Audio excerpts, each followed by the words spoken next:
Hello there and welcome to Lower 6th Further Maths. This is a practice paper for the pure part of the syllabus. We're on question 8 here and we are on part A, which gives us a plane and a point, and we're asked to work out the perpendicular distance between the point and the plane.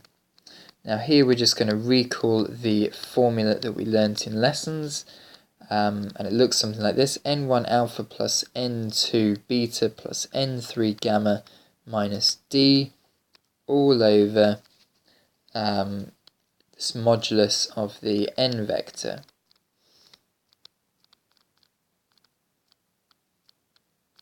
Okay, so where do all of these points come from? Well, this vector here, this is the perpendicular vector to the plane. So that's n1, n2, n3. This part of the formula here, that's the d part, and the alpha, beta and gamma part come from the coordinate that we're trying to find the shortest distance between. So substituting all of this into the formula, and we're going to get 3 times by 6 to start off with, and then we're going to have minus 4 times by 2, and then we're going to have plus 2 times 12, and then we take away d, which is the value at the end, equals 5. And then this is going to be the modulus of 3 squared. This is the perpendicular vector to the plane, plus 2 squared. So all the top bit here divided by this modulus here will give us square root of 29. Okay, so the next part here is to work out the acute angle between pi 1 and pi 2, given our answer to the nearest degree. So this here is pi 2.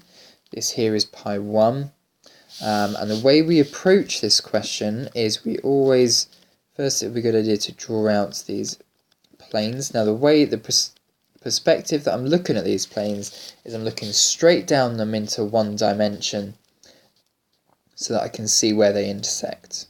So it's this angle here that I need to work out. And the way I'm going to do that is I'm going to be by using the n vectors for each of the planes. So if this here is pi 1, this here is n1, and this here is n2.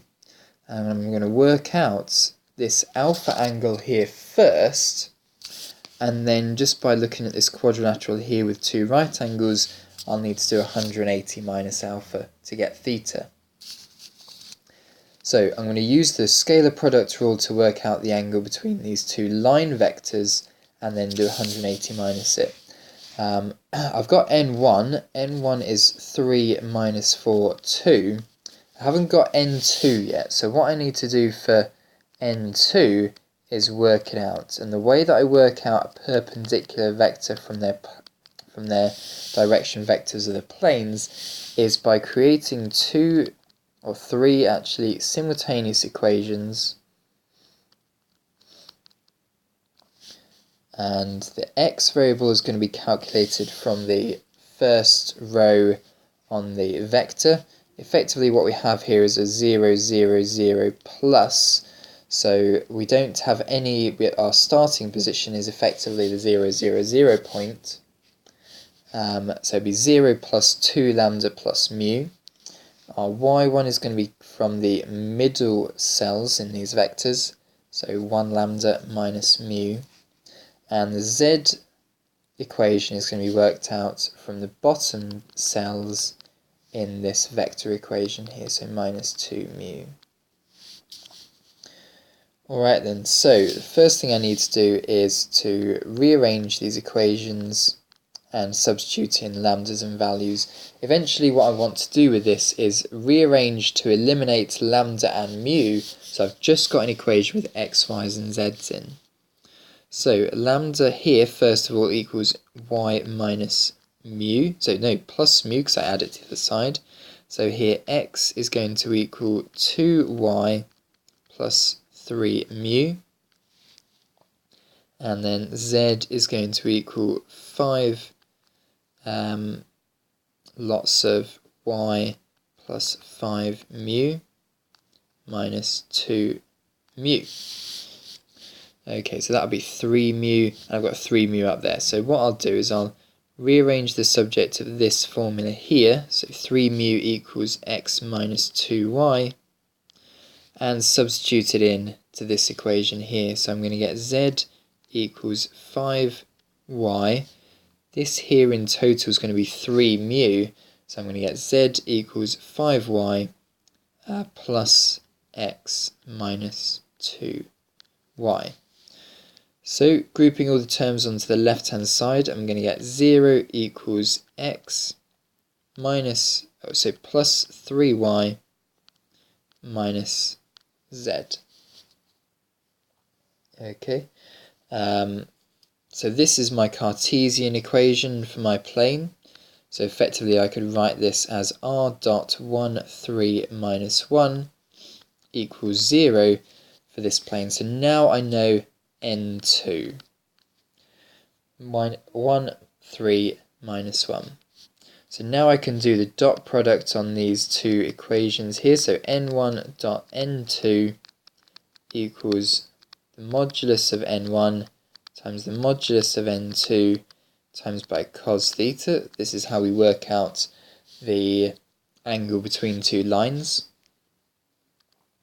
So this is going to be 3 minus 4, 2, dotted with the n2 vector, 1, 3 minus 1, which is going to equal the square root of the n1 vector, 3 squared add 4 squared add 2 squared, times by n2's modulus of it, so n1 squared plus 3 squared plus 1 squared, and this is going to equal cos theta.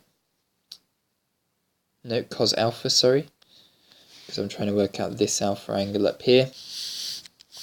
So, working this through, I'm going to get 3 minus 12 is minus 9, take away another 2 is going to be minus 11. This is going to equal the square root of 9 plus 16, that's 25, 29.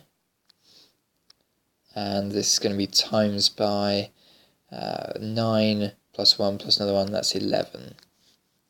So what we're going to get here, this is going to be times by cos alpha, obviously. So alpha is going to equal minus 11 over square root of 29 and the square root of 11.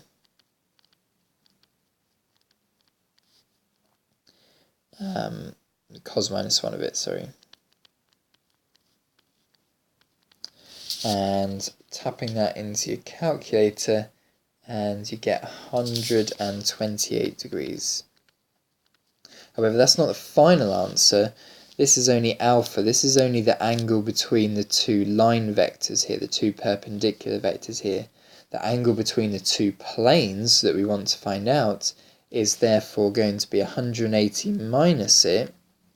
So therefore theta is going to equal the angle 52 degrees to the nearest degree.